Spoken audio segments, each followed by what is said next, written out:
한상수훈 두 번째 시리즈 함께하게 되는데 간단하게 지난주에 했던 거 정리를 하고 제가 제 나름대로 요약을 하고 진행하겠습니다. 마태복음이 이제 5장부터 7장까지 있는 내용이고 산상수훈의 말씀이 5장부터 7장까지 있는 내용이고 그 안에서 예수님이 산에서 산 위에서 지금 마이크도 없는 그 상황에서 제자들 그 듣는 사람들에게 말씀을 전했다. 보배로운 말씀이다. 이렇게 시작이 되는 건데요.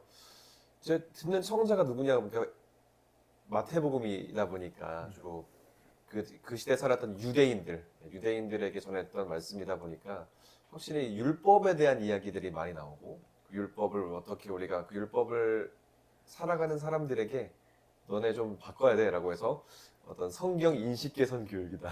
저 이렇게 이해했어요. 성경 인식 개선 교육이다. 전환하자. 행동, 마음, 우리의 상태. 근데 그들이 그럼 주류였다고 저는 이해해요. 주류의 인식을 바꾸는 말씀에 대한 율법에 대한 인식을 좀 바꾸는 설교문이 아니었을까. 그래서 당시에 이제 팔복으로 시작을 했고요. 팔복의 대부분 말씀이 그냥 복이다. 우리가 어떤 얻어지는 물질의 복, 재물의 복, 뭐 이런 인간의 인복, 뭐 이런 일 넘어서는 마음과 생각과 태도의 변화를 가져왔을 때 나타나는 얻어지는 하늘의 소망. 이제 이게 아닐까라고 이제 제가 정리를 해봤는데 맞나요? 그 대충 맞나요? 네, 맞습니다. 네.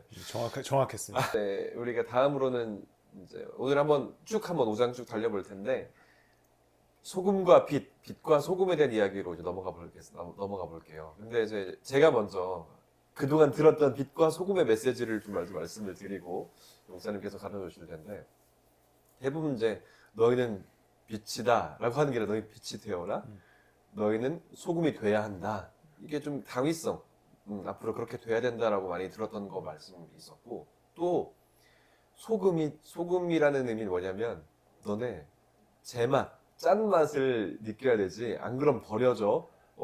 소금은 말이야 간이 돼서 음식에도 골고루 쓰이고 그렇게 되니까 음식의 풍미를 만들고 맛있어지는 것처럼 한 사람 한 사람이 그 좋은 풍미를 만들어야 돼.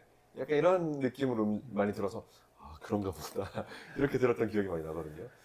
자, 그렇다면 목사님 어떻게 이제 이 소금과 빛에 대해서 말씀해 주시 기대가 됩니다. 네. 먼저 소금과 빛에 대해서 얘기할 때 먼저 말씀하신 대로 네. 우리가 소금이 되자, 빛이 되자라는 개념을 많이 사용하잖아요. 그렇죠. 그래서 뭐 빛과 소금 프로젝트 이렇게 해가지고 무언가를 하게 하는데, 그런데 오늘 예수님께서 말씀하실 때에 13절에 보면 너희는 세상의 소금이다. 이다. 이미 소금됨을 선언합니다. 14절에도 너희는 세상의 빛이다라고 말씀하시죠. 결국에 이 말씀을 하는 목적은 이미 예수 그리스도를 따라가는 사람들 혹은 유대인들이기 때문에 하나님을 따라가는 사람들은 빛으로 소금으로 이 땅을 살아가야 된다라고 하는 굉장히 무거운 메시지입니다. 왜냐하면 당시에 율법학자들과 바리새인들과 같은 유대인들은 세상 속에 살아가고 있었지만 그 세상 속에서 빛과 소금의 역할을 전혀 감당하지 못했습니다. 어떤 역할을 감당했나요? 이제 뒤에 나오는 이야기들을 통해서 나오게 될 텐데 율법을 어떤 행위로서만 지키고 규정으로 지키는 거에는 열심이었으나 그 율법의 규정과 행위가 담고 있는 메시지, 뭐 예를 들어 소외된 자들을 돌보는 것, 세상을 섬기는 것에 대해서는 아예 관심이 없었던 거죠. 그러면 예수님은 딱 어떻게 보면 5장에서 미리 말하기 전에 너네 소금과 빛이야라고 약간 서두에 미리 결론을 말씀하신 거와 마찬가지라고 느껴지는데 맞다고 봐야 되나요? 맞습니다. 그러니까 말씀을 통하여서 율법을 통하여서 우리는 빛과 소금 된 삶을 살아가야 된다. 이미 빛과 소금이 되었으니. 그리고 저는 여기서 굉장히 중요한 말씀이 뭐라고 생각하냐면 네. 짠맛을 잃은 소금은 아무데도 쓸 데가 없으므로 바깥에 내버려서 사람들이 짓밟을 뿐이다라고 그렇죠. 기록되거든요. 네. 근데 이게 그냥 넘어가기 좋은 말씀이잖아요. 그렇죠, 우리는 그렇죠. 빛이다, 소금이다, 네, 되게 네. 따뜻하게 넘어갈 수 있지만 네. 사실상 근데 만약에 너네가 소금으로서의 맛이 없으면 버려질 거야, 밟힐 거야 라고 말씀하시는 것은 네. 사실 그리스도인들에게 혹은 하나님을 믿는 당시 유대인들에게 주는 예수 그리스도의 굉장히 무서운 경고 같은 거였죠. 세상 속에 있는 소금과 빛으로서 맛을 내지 못하는 순간 버려지고 밟힌다. 이 메시지를 예수님께서 분명히 던져주고 있는 겁니다. 그럼 우리에게도 던지는 말씀이 강하게 있는 거네요. 그러니까 그들에게는 발표, 그러니까 너네도 세상의 소금과 빛으로 살아가야 돼라는 말씀으로 들립니다. 우리가 현재 살아가는 우리에게도 이것도 적용할 수 있겠네요. 맞습니다. 오늘날 우리에게도 세상 속에 살아가는 삶의 책임이 주어졌고 그렇다면 그 삶 속에서 우리는 어떠한 역할을 감당하며 그리스도인으로서 살아갈 것인가를 고민해야 하는 거겠죠. 그러니까 여기서 저는 이런 표현이 사람들이 짓밟는다고 얘기하거든요. 사람들이.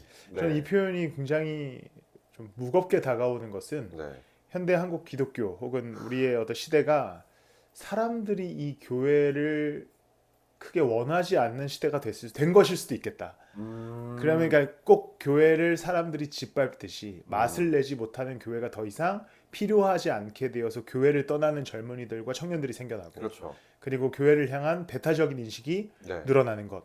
이것이 이런 부분에 말씀이 적용되는 것 같습니다.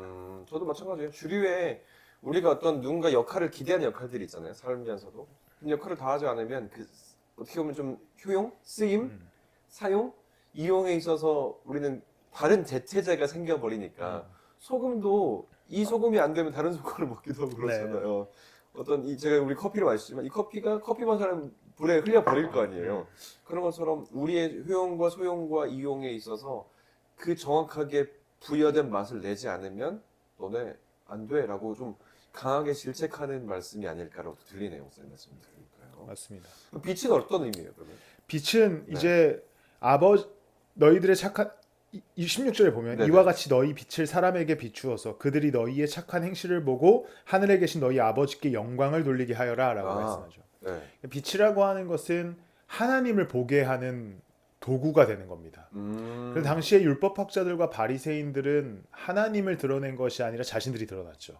그렇죠. 율법을 지킴으로써 자신들이 이 세상 속에서 유대인 권력자로서의 기득권이 드러나고 그것으로 얻는 혜택들이 드러났는데 예수 그리스도께서는 너희는 세상의 빛인데 빛이 드러나는 게 아니라 빛이 하나님을 비춰서 하나님의 영광이 드러나게 해라. 이것은 당시 유대인들에게 주는 예수 그리스도의 삶의 전환에 관한 메시지입니다. 확실하네요, 이게. 너 누가 드러날 거냐? 결정해 이렇게 말씀하신 거고. 이제 이후에 마태복음 5장의 율법에 관한 해석을 해 나가는 모든 과정이 저는 다른 분들은 동의하지 않으실 수 있지만 저는 이 과정이라고 생각합니다. 율법 안에서 열심히 지키고 있던 너희들은 이제는 진짜 하나님의 의로 돌아와서 그를 드러내야 된다라는 것에 대한 전환의 요구가 반복되어진다고 생각합니다. 그러면 아까도 제가 말씀드렸지만 설교하시면서 자 너네 결론은 이거야, 빛과 소금이 돼야 돼 라고 하면서 그 다음으로 연결된다고 봐야 되는군요. 자 그럼 이제 가보겠습니다. 이거 어떤 방식으로 이제 이해를 하면 될지 말씀해 주세요. 먼저 17절에 이제 예수님께서 내가 율법이나 예언자들의 말을 폐하러 온 줄로 생각하지 말아라. 폐하러 온 것이 아니라 완성하러 왔다라고 예수님께서 뭐라고 말씀하시냐면 완성하러 왔다라고 말씀하십니다. 근데 이거 헬라어 단어로 플레로사이라는 단어를 쓰는데 채우러 왔다는 거죠.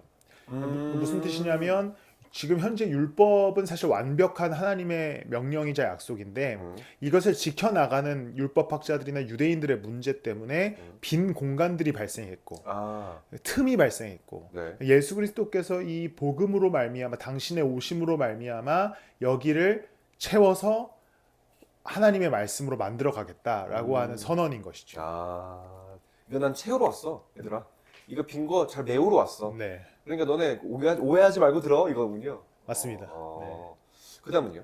이제 20절에 보면 이제 율법을 얘기 말씀하신 다음에 내가 너희에게 말한다. 너희의 의가 율법학자들과 바리새파 사람들의 의보다 낫지 않으면 너희는 하늘나라에 들어가지 못할 것이다. 무슨 말이지? 이게 이제 어떻게 보면 좀 약간 이걸 또 목사님들 중에 오해하게 하시는 분이 계셔요. 무슨 말이냐면 야 봐봐라, 하나님이 율법학자들과 바리새인들의 이 행위에 대해서는 뭐라고 하신 게 아니다. 우리가 그 정도로 순결하게 살아가야 한다라고 말씀하시는 경우가 기본값이다 이런 느낌이 종종 있어요. 그러니까 그래? 그럼 좀 뭐지? 이런 생각이 드는 거죠. 근데 여기에 정확한 단어 표현이 있습니다. 의라는 단어를 쓰죠. 율법학자들과 바리새파 사람들의 의보다 낫지 않은. 그래서 의라고 하는 것은 더 많은 행위를 요구하는 게 아닙니다. 율법학자들이 한 100개 정도의 행위를 지켰으니까 너는 이 100개 받고 내가 채우는 10개 더 지켜. 100개 묶고 더블 이런 게 아니죠. 그러니까 율법학자들이 지키던 100개는 당연히 지켜야 되는 거고 이제 그리스도가 완성하신 10개나 20개를 더 지켜야 돼가 아니라 이것은 유대인과 율법학자들은 율법을 지키는 것은 있었지만 여호와의 의가 없었습니다. 하나님 앞에 나아가 순종하는 마음, 하나님을 의롭게 여기는 마음, 그 하나님의 공의로움 속에서 이 땅에서의 삶을 살아가는 건 없었어요. 그냥 완전한 율법을 지키는 것, 그리고 자기가 그 안에서 자기의 의가 드러나는 것이 전부였습니다. 그러니까 사실 이 메시지는 너희가 율법학자들이나 바리새인들처럼 스스로의 의를 드러내기 위해서 혹은 다른 목적으로 예수 그리스도를 따라가지 말고 하나님 나라에 들어갈 수 있도록 하나님 나라의 의, 그분의 영광과 그분의 복음을 위해서 살아가라 라고 얘기하는 겁니다. 중심이 하나님께 맞춰줘야 된다고 말씀하는 거죠. 그걸 너네가 그거 전환되지 않으면 너네 안 된다 이거네요. 그런 걸 요구하신다는 순종을 요구한다 네. 이렇게 말로 네. 이해할 수 있을 것 같습니다.